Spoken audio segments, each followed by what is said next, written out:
श्री शिव पुराण।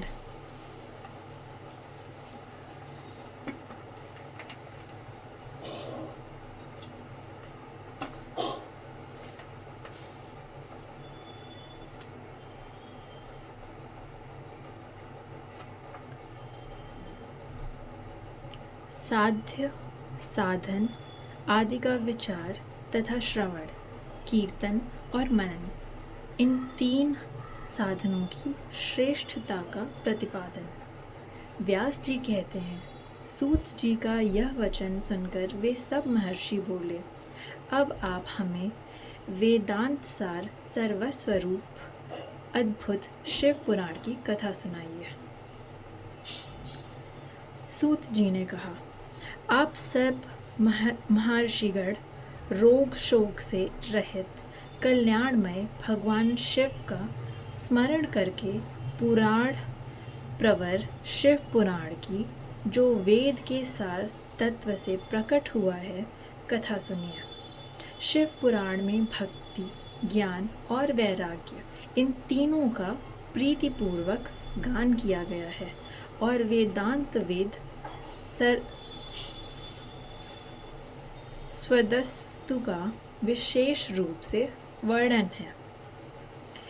इस वर्तमान कल्प में जब सृष्टि कर्म आरंभ हुआ है, उन दिनों 6 कुलों के महर्षि परस्पर वाद विवाद करते हुए कहने लगे, अमुक वस्तु सबसे उत्कृष्ट है और अमुक नहीं है। उनके इस विवाद ने अत्यंत महान रूप धारण कर लिया। तब वे सब के सब अपनी शंका के समाधान के लिए सृष्टिकर्ता अविनाशी ब्रह्मा जी के पास गए और हाथ जोड़कर विनय भरी वाणी में बोले, प्रभु, आप संपूर्ण जगत को धारण पोषण करने वाले तथा समस्त कारणों के भी कारण हैं। हम यह जानना चाहते हैं कि संपूर्ण तत्वों से परे परात्पर पुराण पुरुष कौन है?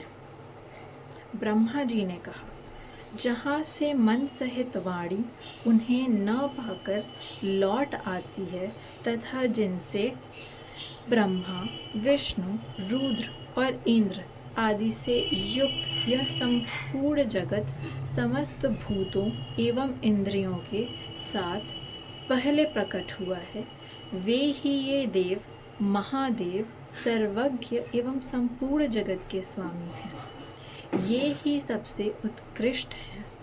भक्ति से ही इनका साक्षात्कार होता है, दूसरे किसी उपाय से कहीं इनका दर्शन नहीं होता। रुद्र, हरि, हर तथा अन्य देवेश्वर सदा उत्तम भक्ति भाव से उनका दर्शन करना चाहते हैं। भगवान शिव में भक्ति होने से मनुष्य संसार बंधन से मुक्त हो जाता है। देवता के कृपा प्रसाद से उनमें भक्ति होती है।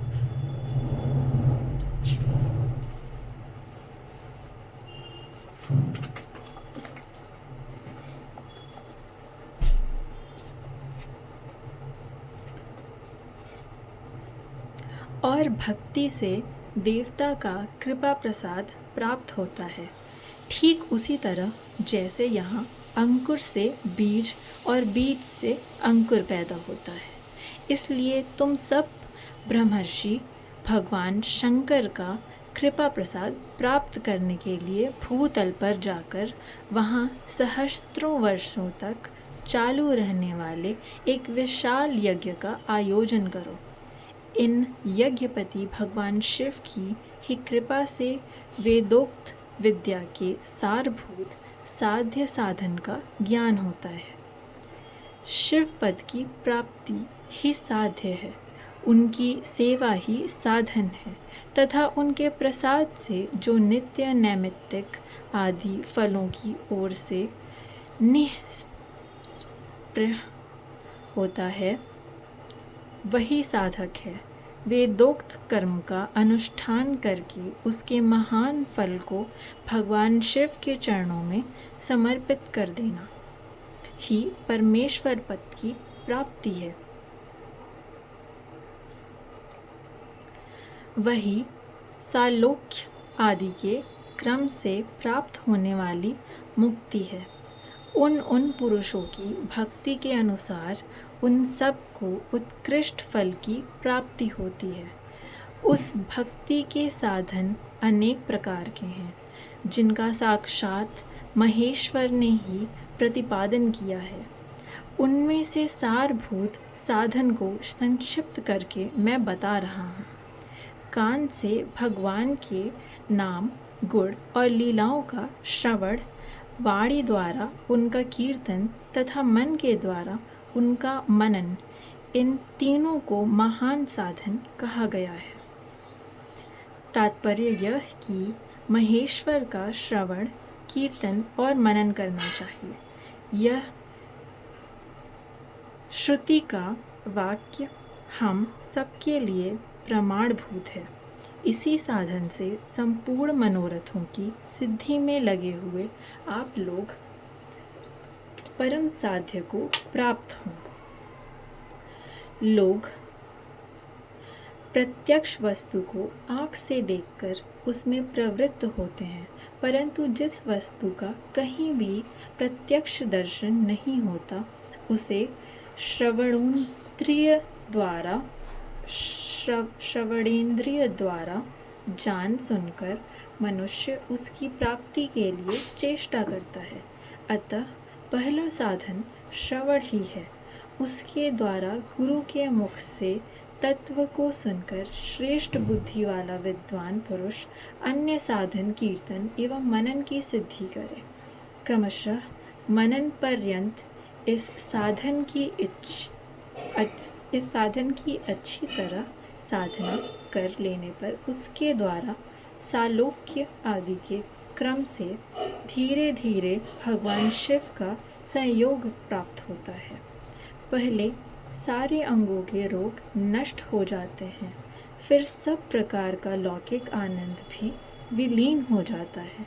भगवान शंकर की पूजा, उनके नामों के जप तथा उनके गुण, रूप, विलास और नामों का युक्तिपरायण चित्त के द्वारा जो निरंतर परिशोधन या चिंतन होता है, उसी को मनन कहा गया है। वह महेश्वर की कृपा दृष्टि से उपलब्ध होता है। उसे समस्त श्रेष्ठ साधनों में प्रधान या प्रमुख कहा गया है। सूत जी कहते हैं, मुनीश्वरों, इस साधन का महात्म्य बताने के प्रसंग में मैं आप लोगों के लिए एक प्राचीन वृतांत का वर्णन करूँगा। उसे ध्यान देकर आप सुने। पहले की बात है, पराशर मुनि के पुत्र मेरे गुरु व्यास देव जी सरस्वती नदी के सुंदर तट पर तपस्या कर रहे थे। एक दिन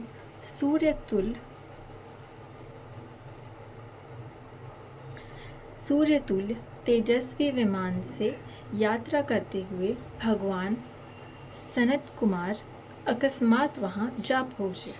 उन्होंने मेरे गुरु को वहाँ देखा।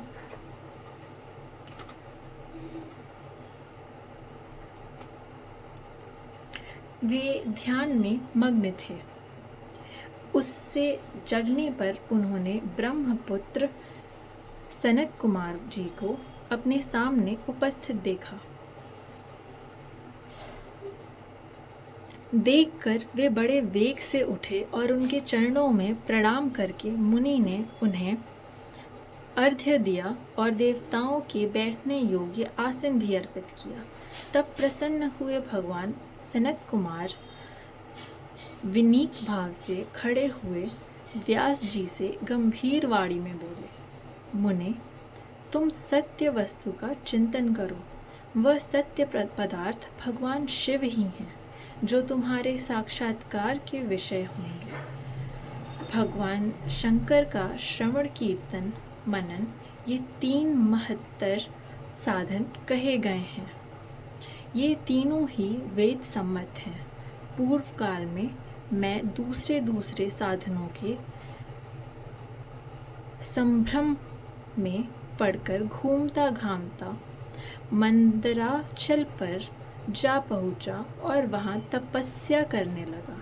तदनंतर महेश्वर शिव की आज्ञा से भगवान नंदिकेश्वर वहाँ आए।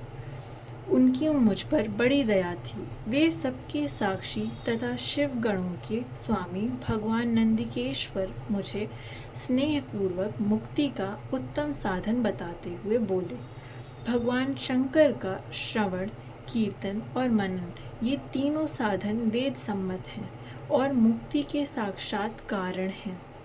यह बात स्वयं भगवान शिव ने मुझसे कही है। अतः ब्राह्मण, तुम श्रवण आदि तीनों साधनों का ही अनुष्ठान करो। व्यास जी ने बारंबार ऐसा कहकर अनुगामियों सहित ब्रह्मपुत्र सनक कुमार परम सुंदर ब्रह्मधाम को चले गए। इस प्रकार पूर्व काल की इस उत्तम वृतांत का मैंने संक्षेप से वर्णन किया है। ऋषि बोले, सूत जी, श्रवण आदि तीन साधनों को आपने मुक्ति का उपाय बताया है, किंतु जो श्रवण आदि तीनों साधनों में असमर्थ हो वह मनुष्य किस उपाय का अवलंबन करके मुक्त हो सकता है? किस साधनभूत कर्म के द्वारा बिना यत्न के ही मोक्ष मिल सकता है? अध्याय 3 समाप्त।